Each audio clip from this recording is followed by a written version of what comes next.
on the block, lightly tack it in place. I'm using an 1/8 inch round Allen wrench. A drill bit would work well, or a piece of hard plastic tubing about 1/8 of an inch in diameter.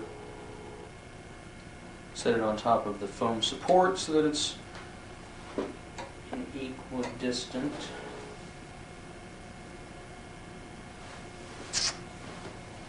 Set up. And now I'll just move the roller a little bit. Check the spacing at the top. I've kept the roller height so that the ribbon is only raised a few millimeters above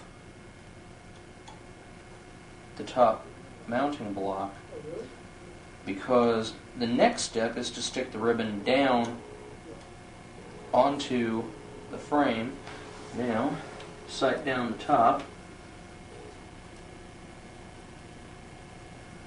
Okay. There we go. Push down on the ribbon lightly, just in case you move the center, as I just did. Check it. Pick it back up again. That's the nice thing about lightly tacking it in place. Push down on it, trying to maintain the centering. Very good. It's in place. Remove the weight. Remove the roller. And lightly rub the ribbon into place at the top and the bottom block. Next step, I recommend that you're very careful while doing. One, so that you don't cut yourself, and two, so that you don't cut off too much of the ribbon. Most importantly, do not cut the center path of the ribbon. The center path of the ribbon, this extends past the top of the mounting block onto the adhesive strip that we left on the top of the mounting block, which I'm now going to remove the paper backing from that. And I'm going to take my X-Acto knife and I'm going to cut through the yellow separator between the ribbon paths. A few different ways of doing this. I sometimes actually take the knife blade, turning it upside down so that the blade is facing up. I just lightly push it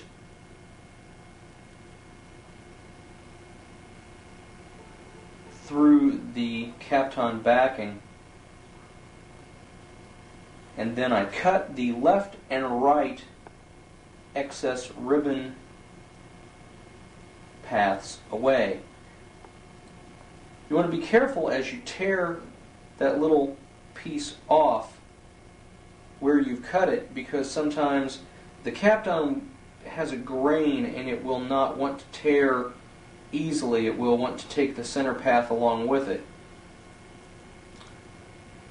Then also, don't pull the center path tight and lay it down. Leave a small strain relief, just a little loop of ribbon right here.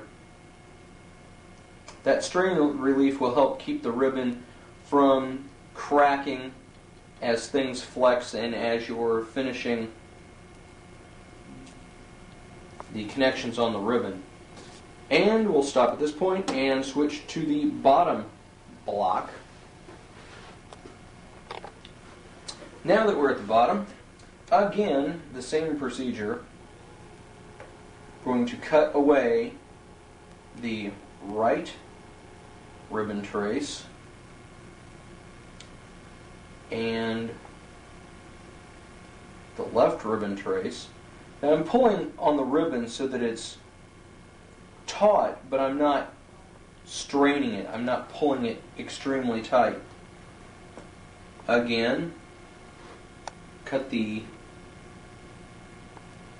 right ribbon trace away.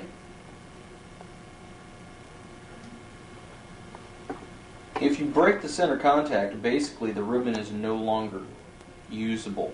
You would have to start with a fresh ribbon. So this is probably one of the most tedious parts of this procedure.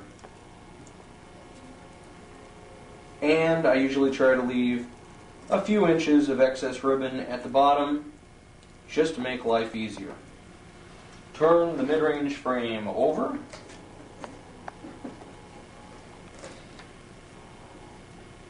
And again, leave a loop, leave a strain relief as it comes around the block. It's now sticking to the back side.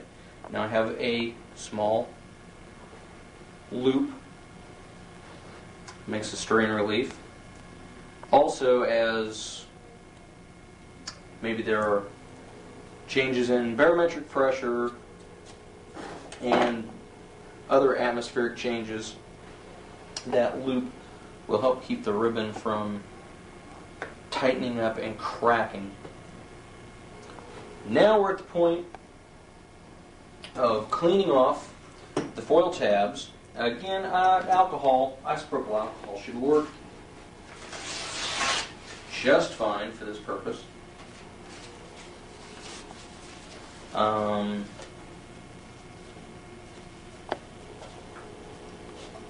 Paper towel, cotton swabs, anything like that will work. And I just clean any corrosion, residue, maybe there might be some adhesive on the foil. Clean that off of the ribbon and the tabs, and also the portion of the mounting block. At this point, since I have the mid-range turned upside down, I'll go ahead and finish this back connection.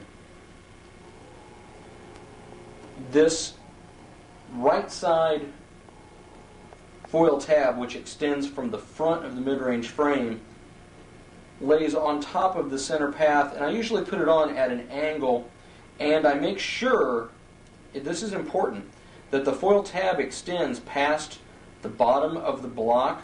If you have the edge of the foil tab resting, for instance, here, inside where the mounting block makes contact, it will actually cut through the foil of the ribbon and the connection will no longer be made. You'll have a actually intermittent or open connection. Leave the foil sticking out past the bottom of the mounting block, and now put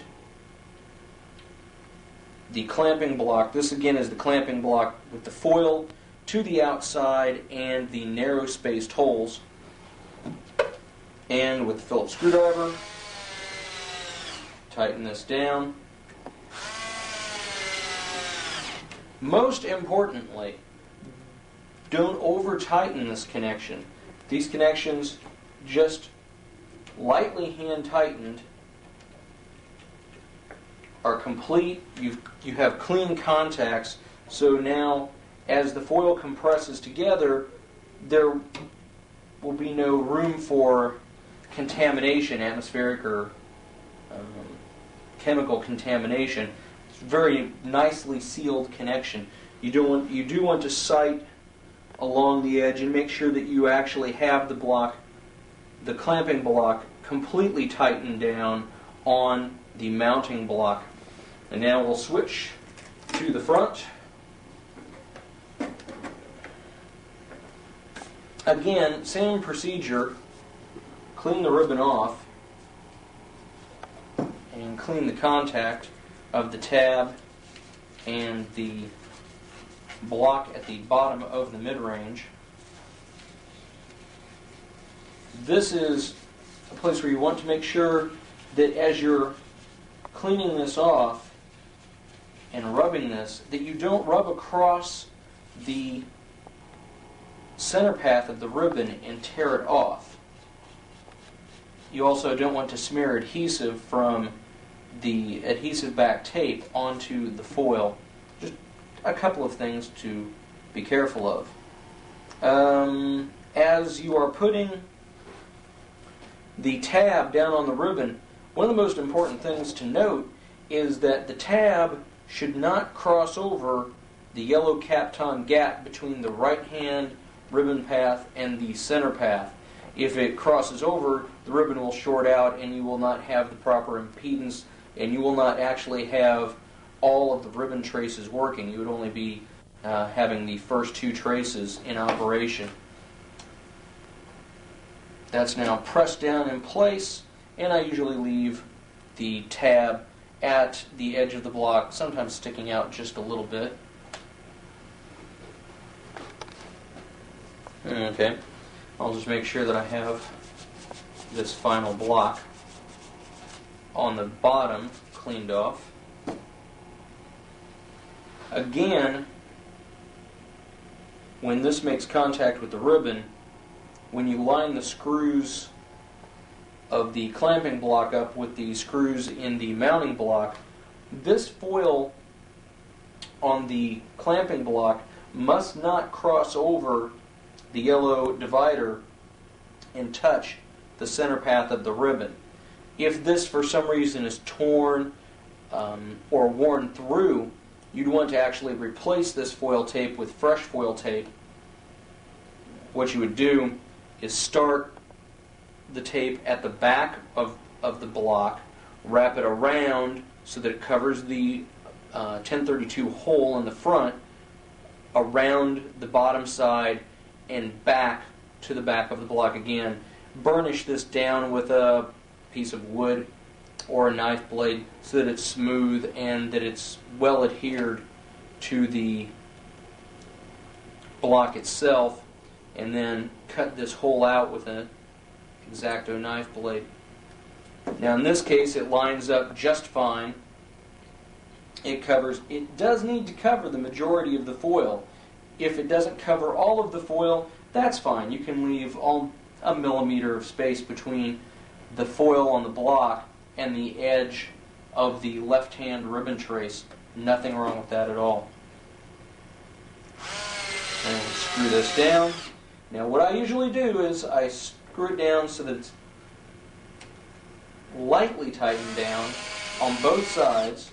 Make sure that it's evenly tightened that way, and then lightly hand tighten it.